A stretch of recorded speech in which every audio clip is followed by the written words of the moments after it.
I'm going to show you today how to make a DIY 250 size racing quad flight box on the cheap. Oh yeah! So the box I used was Plano Big Awesome Box, 16 inches deep, model number 761. Plano, if you're paying attention, you should give me some kickbacks for that. Tell you what. But this is a perfect size box for a DIY flight box. Let me show you how I have mine set up.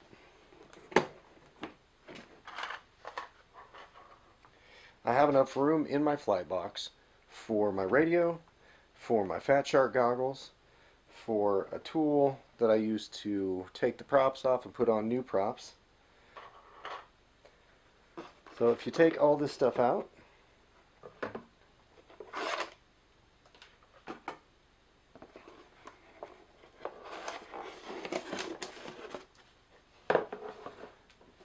I've got enough room in here for my Strider Racing quad V1. I got room for battery and Mobius.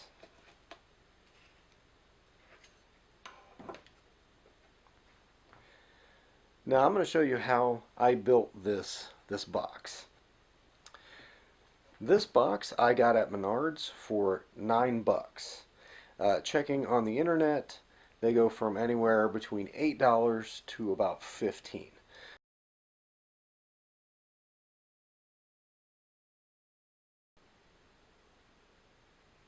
Gorilla Glue, tape, a hobby knife, one sheet of Dollar Tree foam board, and foam from a computer box.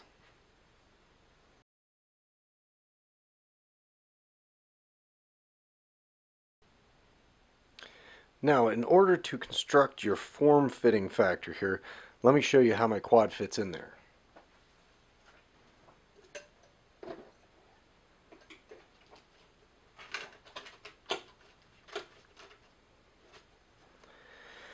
Now, if you notice, there's no room for this thing to move. So how do you fit these foam pieces in here?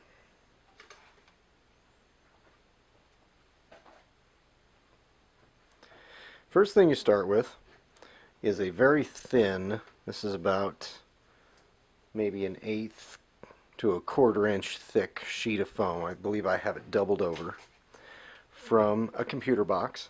I covered it over with packing tape so that the quad won't catch it, maybe zip ties on the bottom won't catch it. First thing I did was start by cutting the standoffs. And the way you know the height of the standoffs is by measuring the height of your quad. The highest point of your quad, which is up here on the camera tray, I make it a little bit bigger. And then after I measured that, cut your standoffs. Your standoffs will hold your tray. So stand off here, stand off here, stand off here, stand off here, stand off here. Seems adequate. On top of that, I actually use this strange looking standoff right here. After you get your standoffs in place, then you're going to start cutting pieces of foam and sticking them up against the arms of your quads, here, here, and here. And then I put a piece of foam here at the base to block in the back, and here at the front to block in the front. And if you've noticed, there's very little room for this whole thing to move. Now if you notice, I have extra room here, and also here and here that I could place, extra accessories. I put a battery here, and I put my Mobius right here. So as you see, this process is fairly simple. It takes a little bit of time. I did cover over these areas here and the base down here with packing tape just to give it some longevity so it won't be catching anything on the quad, maybe sharp points from zip ties. And this works really well. Now I'll show you how to build the tray.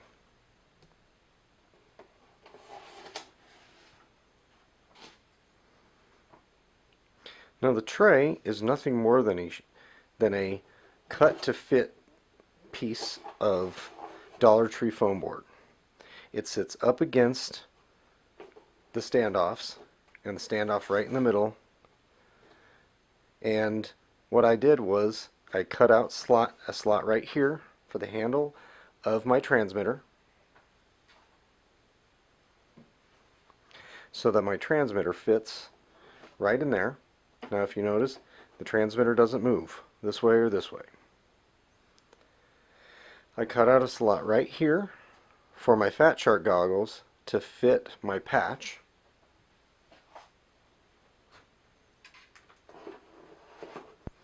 So the patch antenna actually fits right within that slot, and these don't really move.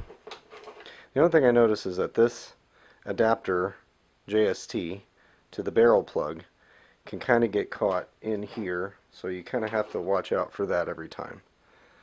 But that's how I have mine set up. I place a battery over here. I could actually fit 2 batteries over there if I wanted to. Now this is completely customizable.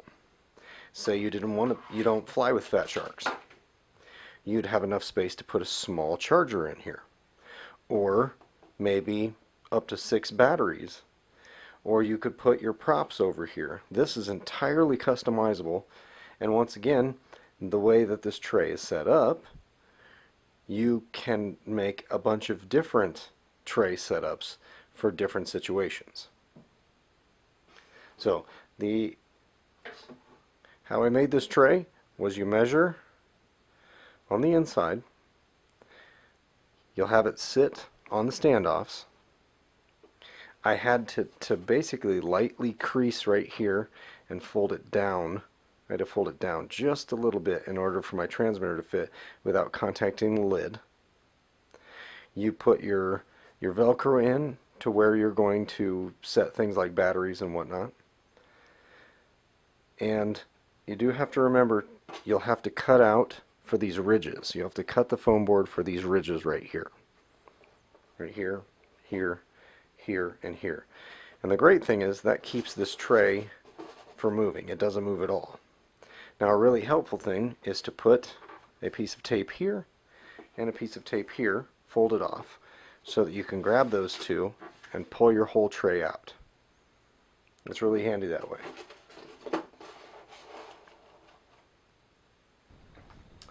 To assemble the lid compartment, I took some zip ties and just placed 2 pieces of tape to hold the zip ties in, and they open from this side, making them easily accessible, but they won't spill out.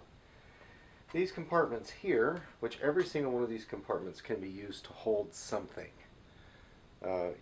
That's the great thing about DIYs. You can customize this any way you want. Well, in each one of these compartments, I just took a strip of tape, doubled the tape over on the end, so that just a little bit of it is actually contacting the box right there. And when it wears out, you just cut the tape off and put a new piece of tape on.